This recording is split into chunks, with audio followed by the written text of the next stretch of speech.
Anyway, thank you guys so much for joining. Maybe if you could each just introduce yourself and tell us a little bit about where you've been. I can start. I'm Jennifer Peters. I'm at OLLY, the gummy vitamin company. We're a Unilever brand. I've been there 3.5 years, and I manage everything direct to consumer, Martech, and compliance. So all the 2 fun things and the 1 terrible thing that everybody hates.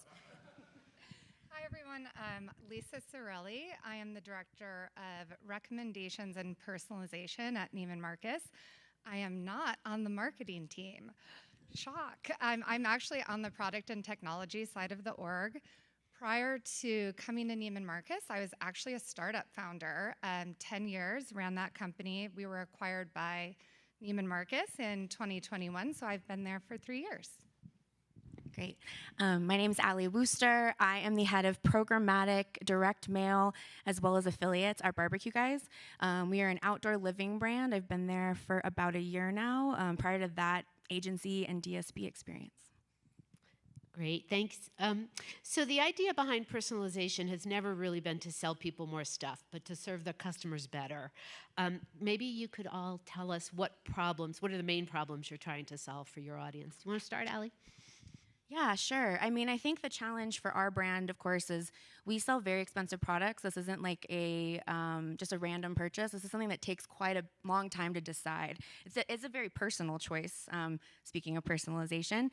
So for us, when we're selling something, $1,700 is our average order value, and then up to like $10,000 outdoor kitchens, personalization is obviously really important, obviously also a challenge. How do we message the right people at the right time, and how do we continue to be in front of them as they're determining that this is the right choice for them in their lifestyle? So I think for me, the personalization challenge just continues to be segmenting and testing and finding where we can continue to be in the inbox in their eyes as they're trying to make those decisions long term. Yeah, just to add on that, I would say if I had to boil it down to 2 things, it's going to be hyper relevancy and frequency. And as a technology person, I'm really focused on getting that data. And the inputs from where we're getting that data are, in a multi-brand retailer like ours, we're looking at a lot of different channels. Yes, we're looking at email. We're looking at what the customer is doing in a store with our style advisors. How do we record that? How do we capture data from those interactions through clienteling tools, through messaging, through any type of conversation they're having? How do you actually get that data and use it as an input? Call center data. Let's not sleep on that. People are telling their preferences, their gripes, what's not working. There's so much rich information in these channels, and we have to find meaningful ways to mine those attributes out and put them and apply them in a meaningful way. And so I'm kind of challenged with, where do you start? Where do you begin? What are the most important attributes and how to apply them? And so I look at it in 2 different ways. I look at my product data and how do I normalize it? How do I continue to add those really subjective pieces of data that are hard to define? Things like style, things like occasion.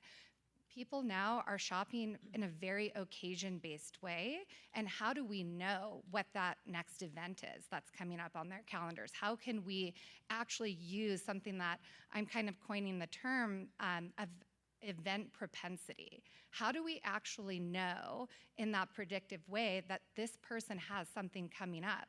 And even better yet, if that event is local, how do we dynamically speak to the geography of that? And so I'm looking at my products, I'm tagging products that are meant for these events, that are meant for this person, but then I also need to parallel path that with what is my customer data? So I'm looking at things like their style propensity, their occasion propensity and preferences.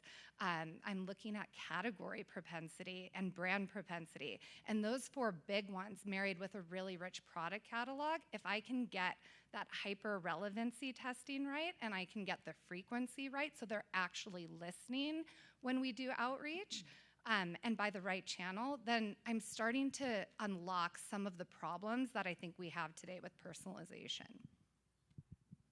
How about you? I would look at it a little bit differently. Obviously, I'm not a luxury brand. We're definitely in the consumable space and also in the supplement space, so we have a lot of different tactics. I would start with thinking about the problem we're trying to solve is we're trying to solve a problem for the customer. If you are going to take a supplement, you have a problem. There is something that you would like to be better in your life. And that's really kind of where we start everything, is with that customer empathy, customer understanding. And really, what we're trying to do is two things. One, for new customers, we're trying to figure out, what do you need? What will make your life better? Do you have a problem with gut health? Are you not able to sleep? Like, we're kind of addressing the root problems of why the customers come to us in the first place. And then on the retention side, we're modeling replenishment models on, like, when do we know that a customer is going to finish their bottle of sleep gummies? It's different. You're not supposed to take them every day. If you do, you're not supposed to. But some people do. Some people don't. But for us, we have a lot of products that are daily use. Those are easy. We know there's 30 servings in a bottle.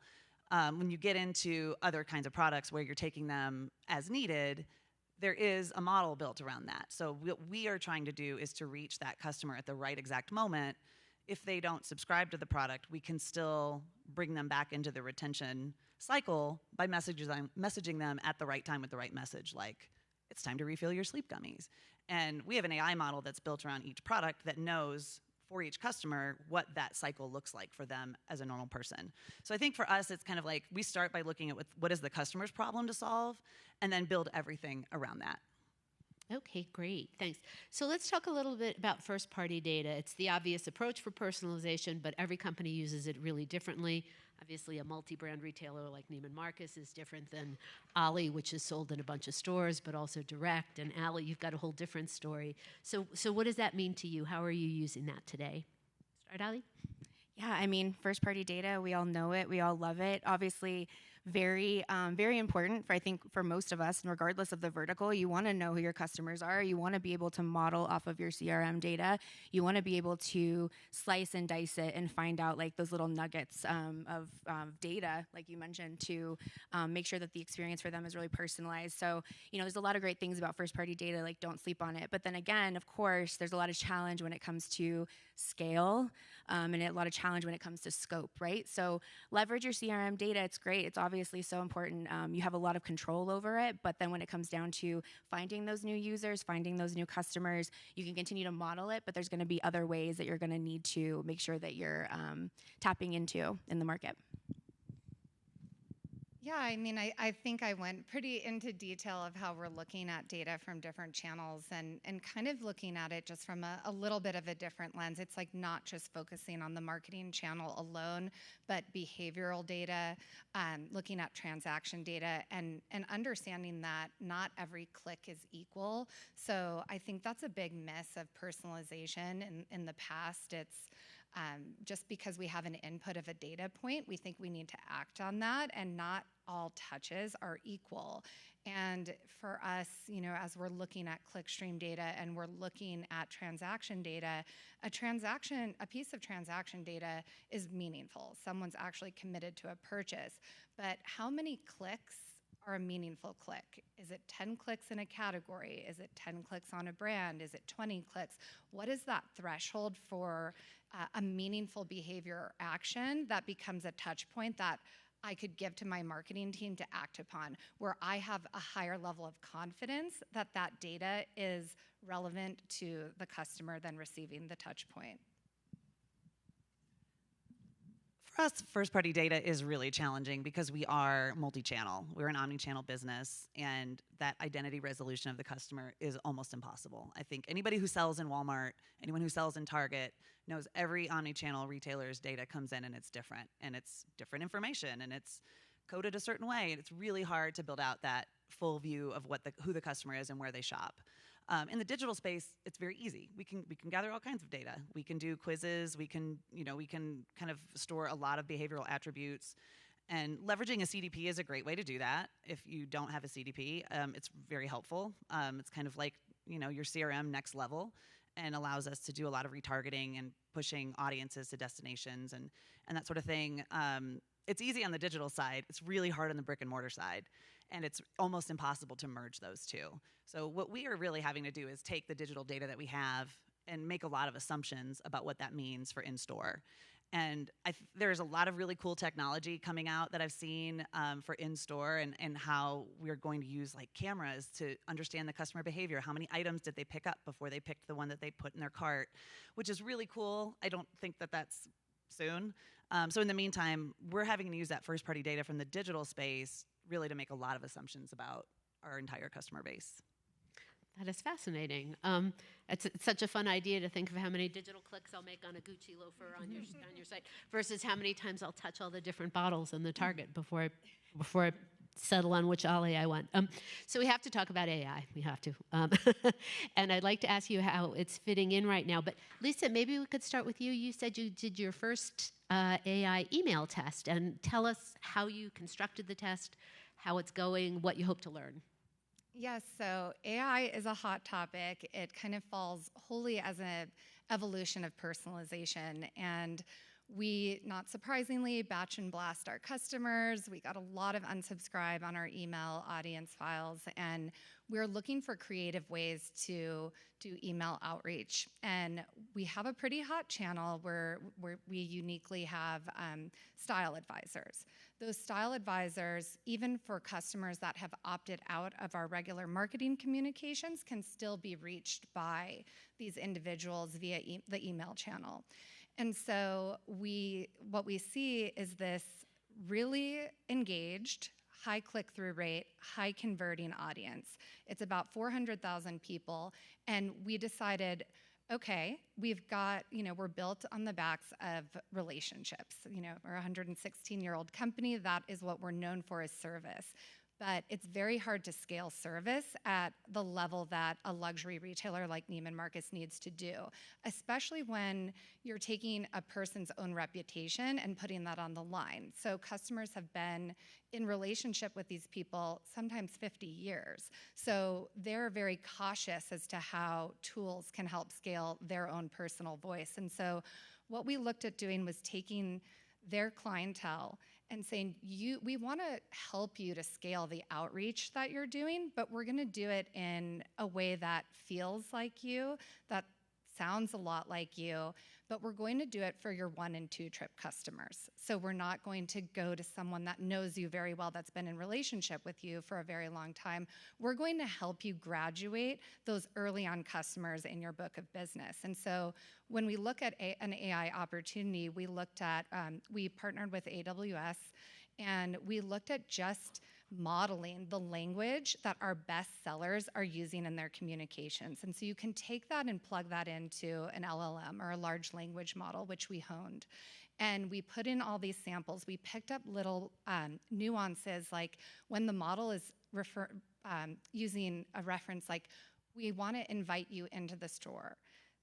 A style advisor never says we, they say I. So we train the model on little nuances in language, on the voice, and then we basically just ask it to create a message on behalf of this person.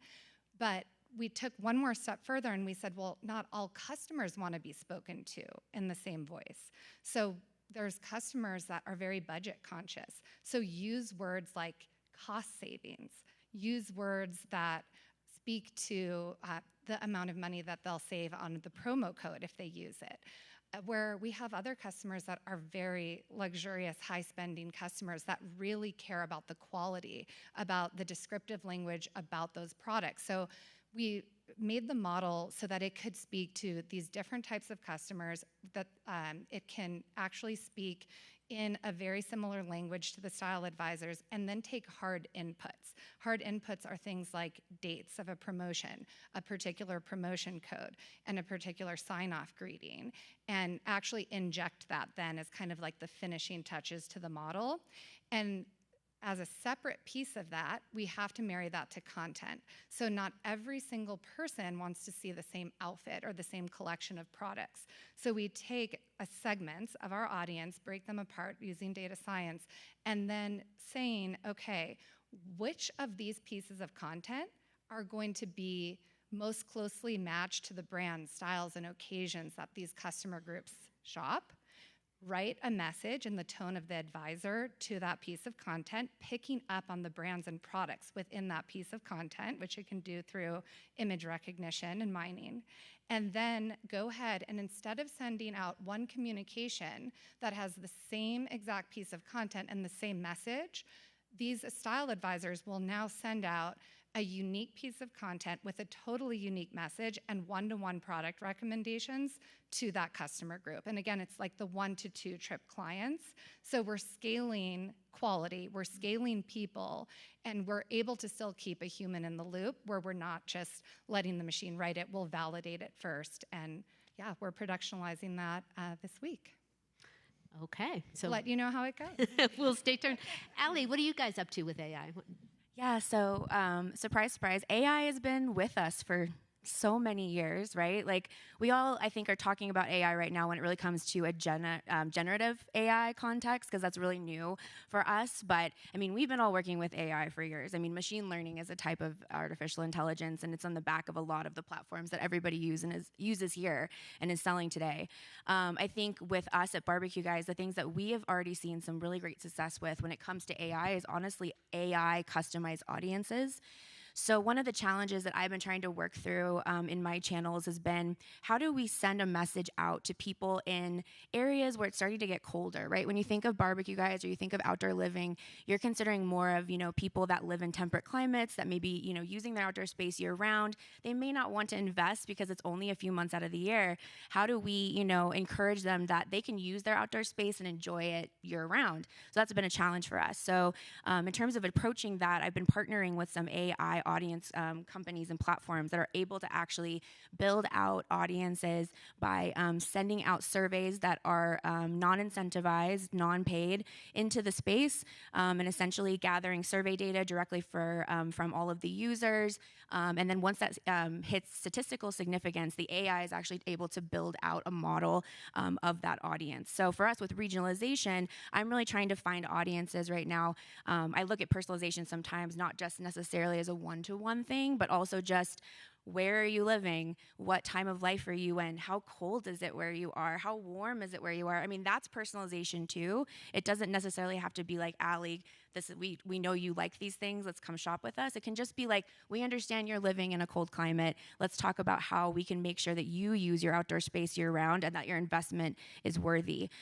So running these audiences and getting them back to Stat Sig and starting to run those messaging now as we head into fall, which I can't believe that's where we're at this point, is we've seen incredible click-through rates on these audiences. I'm talking triple things that I've seen in my entire career as a programmatic director. So it's been very successful for us. I think that's just a testament to basically, if we're asking the right questions and we're trying to find the right people, we can start talking to people that have cooler climates and get that message out that grab your fire pit from us.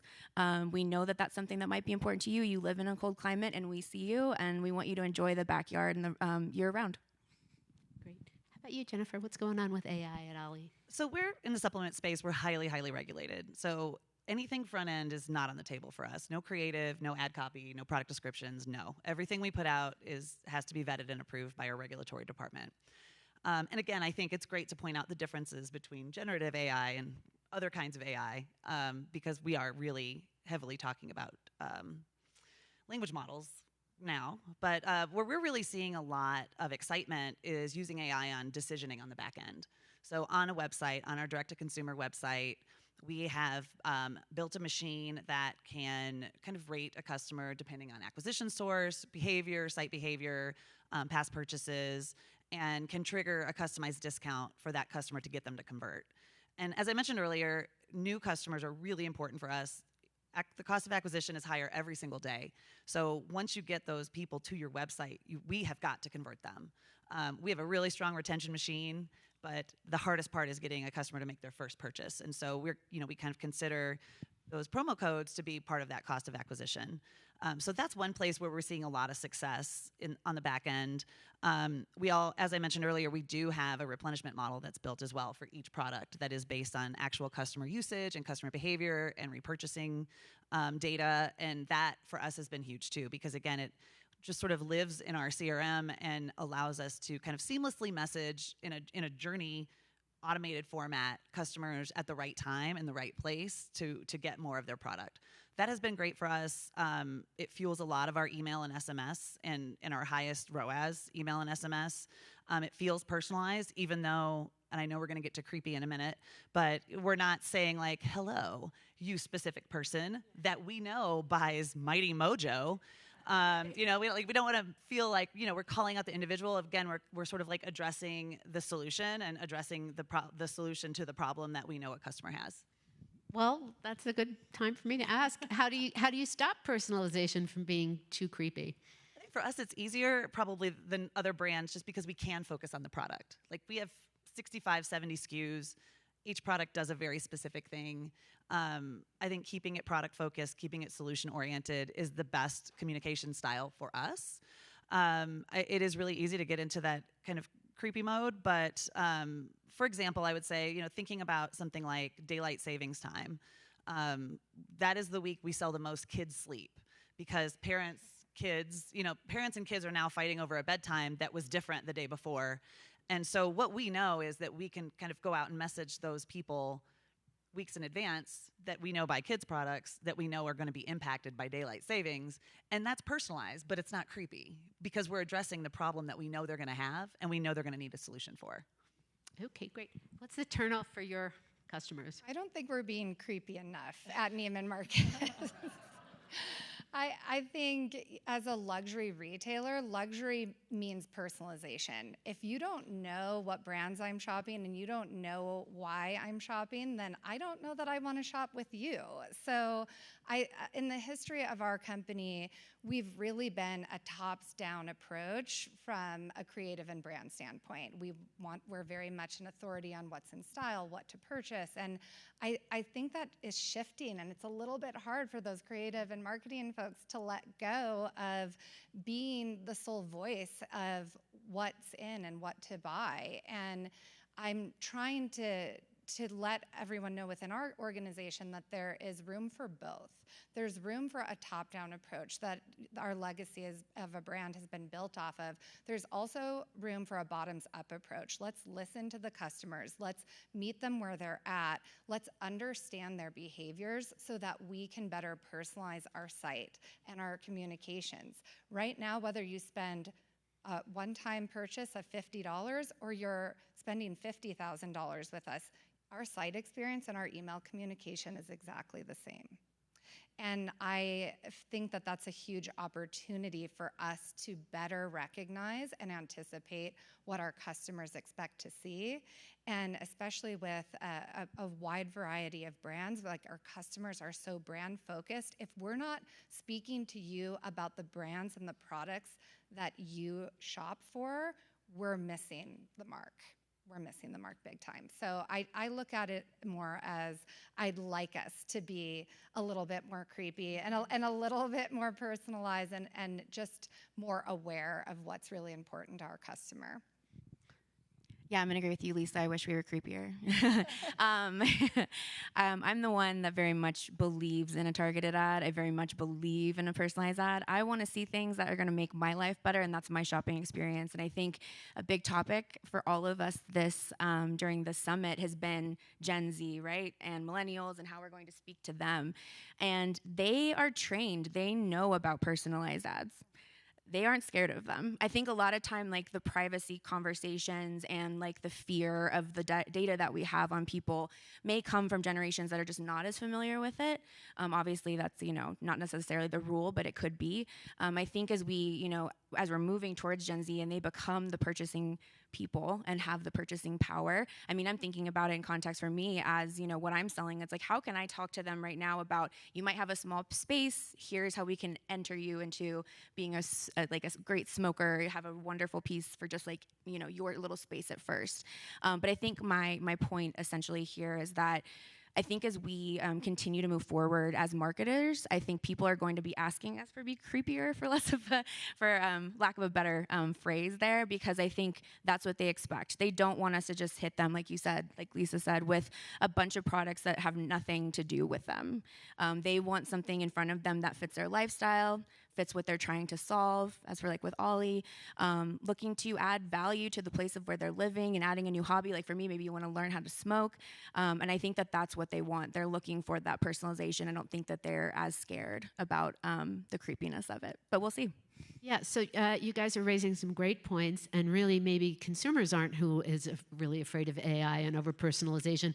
It's the people in your own companies. So maybe if you could talk about the brand marketers don't want to let go of the control. They're a little nervous about it, and so there's a lot of change management going on.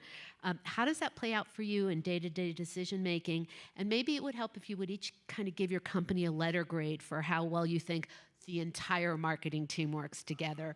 And remember, this is recorded. Brand marketing, performance. How are you guys doing? Why don't you start, Jennifer? I mean, I do compliance, so that I have to kind of see it both ways. I have to see the benefit of the privacy and also all the risks involved with the privacy. And that does a lot of times, meaning I'm the one who tells marketing no. I'm the one who will tell insights no. And that's kind of a tough position to be on, and sometimes you do kind of have to balance that risk and the reward.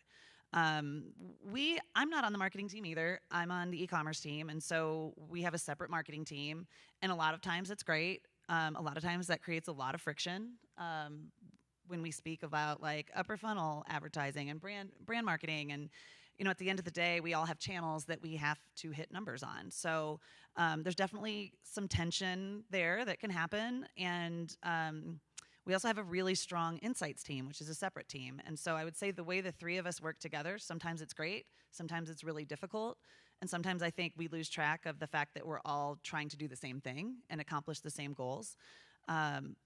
I don't know that I would give it a great grade. Okay. I'm gonna maybe a C. Okay.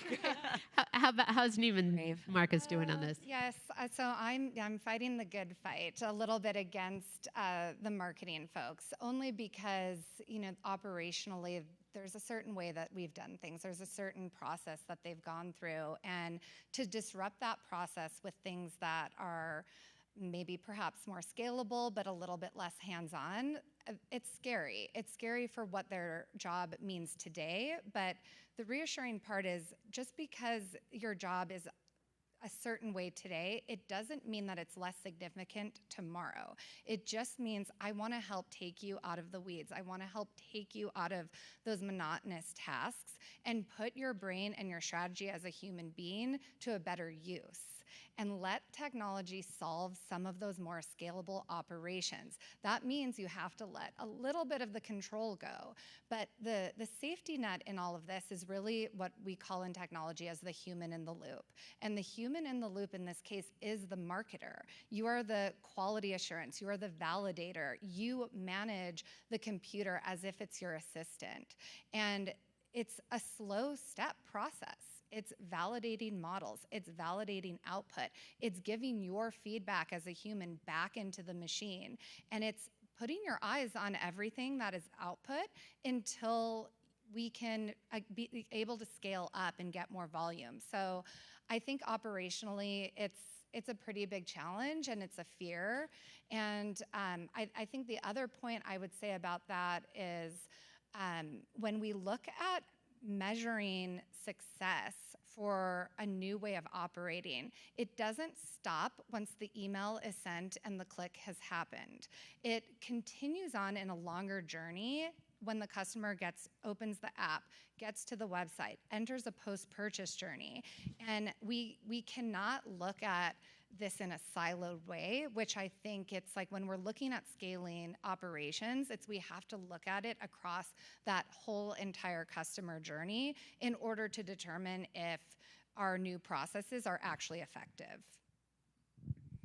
Yeah, so I think with AI, the big thing I'd like to drive home is it's a tool. I think that's the big thing that I like to look at when it comes to generative AI, when it comes to some of the other AIs that we're leveraging. I want to see it as a tool. I really like that human in the loop piece because that's the key here, right? If you're going into ChatGPT and you're leveraging it as a tool, there's just factually things that it does not do well. And you want to make sure that if you're starting with ChatGPT and leaning into generative AI, that you do, test it and you look at it and you watch it, because there's some something, our expertise is not nothing. We know exactly, what we're doing.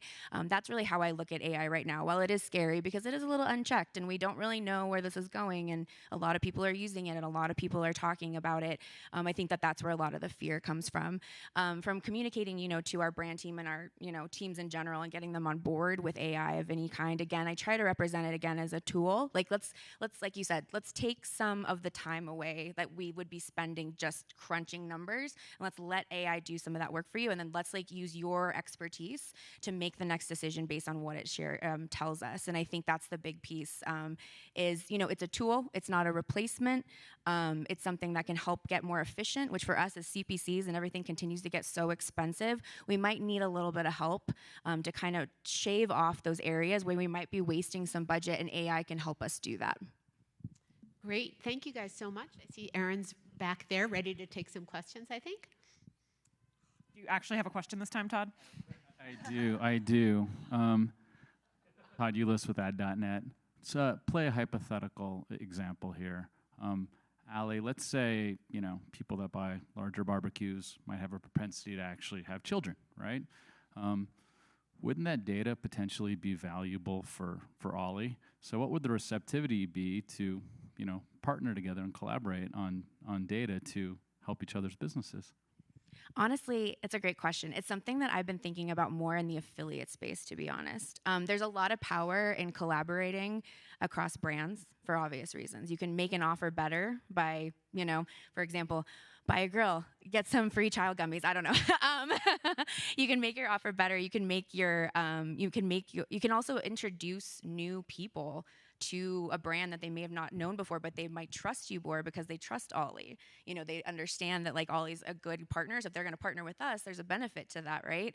So I think I'm thinking about it more on the affiliate side, because that's really where we can also combine our forces with our different audiences and give each other commission-based, payouts based on, audiences that are mutually beneficial.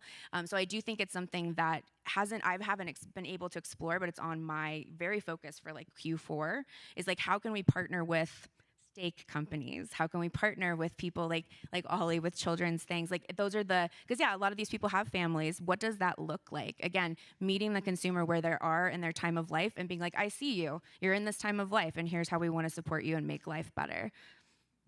And my heart dropped when you said share data with a third party. I was like, that will never happen. No, but I totally agree. I think partnerships is the way to go there when it's mutually beneficial and you can gather your own first-party data from that partnership.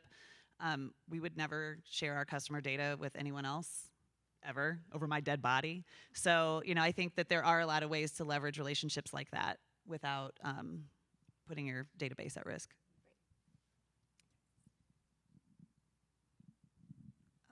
Cheryl Harkins with Dish Sling. I formerly was at both Nielsen and Circana, which is the old NPD IRI merger. I have a statement and then a question. The statement is, over the last couple of days, and I'm speaking as not necessarily a Dish person, but I've heard a lot about people talking about their company and their clients and a lot of first party. It hasn't really been a customer first. And you got to remember, customers use other vitamins, other things. Are you guys aware from a media standpoint, there are things like receipt capture panels that exist from both Nielsen and Circana. I don't sell them. I'm not making any money on it. Where they capture millions of consumers. So you don't have to get OLLY's database or whatever. And they get receipts and they collect where people shop, when they shop, what they buy. So while they may only shop for, let's say, occasions at Neiman Marcus, but they shop at Macy's for their everyday wear, or they may shop at Ulta for certain kinds of makeup, but they shop at Walgreens for their everyday makeup.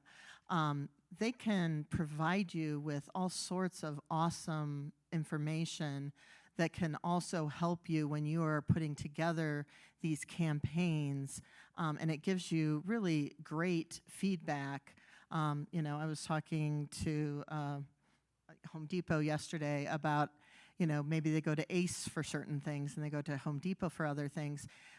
If you're not familiar with receipt capture, I'm happy to talk to you about that. I mean, obviously through Dish and Sling, we can help you, target those addressable audiences. But really, I would love to, if you're not aware of those things being available to you and your agencies, they can really provide you with additional information. But my question is, do you guys use other information to provide information on why your customers are shopping at other stores or getting other vitamins for other purposes? Does that factor in to the messages that you are conveying to your customers?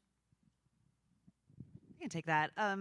I think for us, one of the things we found, we have a lot of different product lines. We have gut health, we have sleep, we have multivitamins, and we have a women's sexual health line. And that is not something that people want to buy in stores. So there's a lot of stigma around that, and we've got a whole menopause line coming out, and that is something that we anticipate will be more of an online purchase versus an in-store purchase. Not everybody wants to take their happy hoo-ha and run through the Target line with it. So I think we've definitely seen that. I think in terms of competitors, it's really hard for us because we compete with one set of competitors in the brick and mortar space, like very traditional, like Centrum, all of these guys you've always seen. And then in the digital space, it's the Lemmys, it's the Hayas, it's the Rituals. And so we have almost two completely different tactics on how to compete in those two different spaces. We do have some information. We use Micmac, and they can gather a lot of I can tell you that everybody who buys, not everybody, a lot of people who buy women's multi also buy Diet Coke and diapers. We have a lot of affinities and other kinds of things that we can learn there. Again, that's kind of like the brick and mortar audience versus the digital audience, and we still have to split that up at the end of the day and still kind of try to figure out what is for which person. Last question. Thank you guys for your insight here. My question, because you all seem to be dealing with a ton of information doing the right inputs into your tools and trying to get the right analysis out. So my question is, how do you take care not to be crippled by data? And what I mean by that is spending too much time in areas that don't really, the juice isn't worth the squeeze. What's your red flag to yourself that you might be going down like a bum path and just spend your time, to maximize your time when it comes to all these things you know about your audience now? I can take that. I think we have been overwhelmed by data, and when data started becoming more accessible, it was like the more we can get, the better. And now I'm being very intentional about what data and specifically what propensities that we're capturing. And so it's kind of connecting the dots on both the product data as well as the people data and that behavioral match in between. And I talked about the 4 pieces of data that I care about today based on my customer. I care about the fact that they shop by occasion, and we don't have a great way to service them. So any data that's going to give me insight into occasions, and it's not just like special occasions, it's things like I have a new job, or it's back to school shopping, or it's these bigger events that maybe are longer over time, or it could be something like every gifting season, I'm shopping for these individuals, and that looks a certain way. We basically have almost like a fingerprint of these things, and it's a constant feedback loop. And what's happened is data doesn't just end as it's coming in, and not all data should be the exact same score. So if I constantly am shopping Gucci, and that is a brand that I love, and I bought a pair of Prada sunglasses, do I have an affinity towards Prada? Probably, because I actually converted on it. But is Gucci going to be a higher score for me? Yes, it will, because of the frequency over time. And so I really am trying to, everything that at least my team is building and what I'm trying to bring is a very customer-facing view of the data. Based on the psychology of the customer at this point, what are the most data points that I need to have to be able to serve them a customer experience? And I care about what channel they have a propensity to. I care about what brands and products are going to be in there. And I care about basically the value. So am I trying to get them to make a second purchase? Do they have a propensity to a second or third purchase? Am I trying to bring back a lapsing customer? And what tactics do I have to deploy, knowing what I know about their previous behavior that I can get to re-engage them? So for me, in our world of data, it's not just every single click, every single thing. It's really like starting to put thresholds around significance and understanding both the marrying of customer psychology and the product and experience you're trying to deploy. Jennifer, Lisa, Allie, thank you guys so much.